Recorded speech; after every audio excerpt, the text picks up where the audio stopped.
There is no doubt the Disability Royal Commission will change lives for the better. But one recommendation has some parents fearing for their children's future. It calls for special schools to be phased out completely, an issue so complex even the experts are divided. My son leaves for school every day with the biggest smile on his face.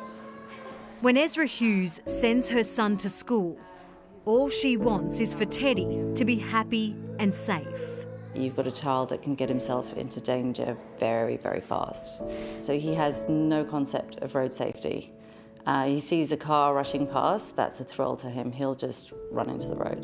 The 7-year-old is non-verbal. The world looks so vibrant through his eyes. Teddy goes to Giant Steps, a special school at Gladesville in Sydney's inner west, where all 100 students live with autism. The day starts with playtime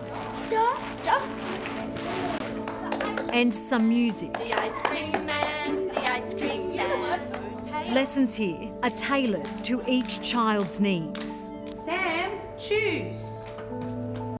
And therapists are always on hand. It's a level of attention and nurturing Ezra believes Teddy wouldn't get in a mainstream school. The children that are here, they have extremely high needs.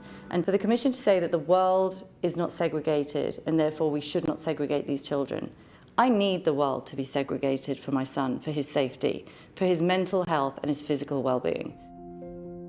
Whether special schools should exist has long been a complex and divided debate. The issue even split a royal commission, with some arguing special schools should be phased out by 2051 because segregated education leads to the devaluing of people living with disabilities. I would safely say that for the majority of the children here today, integration will only traumatise them rather than giving them any kind of opportunity. Well, we lost some count. Hardy started at a mainstream school. The school said that, yes, we're fine, we know he's autistic, we can take him on, we have a special teacher that can support his needs. It soon became clear to mum Sonia her boy wasn't coping.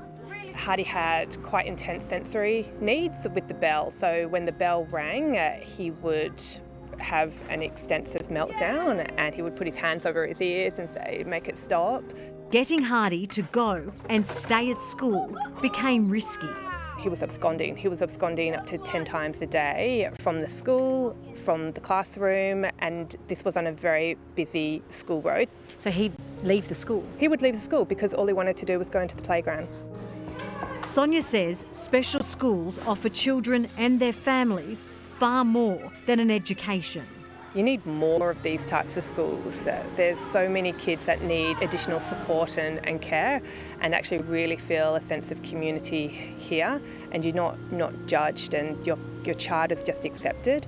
And it's peace of mind for you too. I feel safe and I feel that there's a future for Hardy. When you see your son not being understood or unable to communicate, it's really difficult. 380,000 school students in Australia are living with a disability. 12% attend one of 520 special schools across the country. Why do you think this recommendation has been made? The general mood in the Western world is for inclusion. I think it builds tolerance in the general world. It builds a real understanding of what reality is for other people. It encourages other person-centeredness, maybe even compassion, understanding. Dr. Timothy Hawkes was a teacher for 45 years, almost 30 of them a principal. Do you think that the current mainstream system can adequately cope with students with special needs? 92% of teachers, I'll say that figure again, 92% of teachers are saying that they cannot cope with normal learning, base level responsibilities. Dr. Hawkes says the needs of all students in mainstream classrooms must be considered.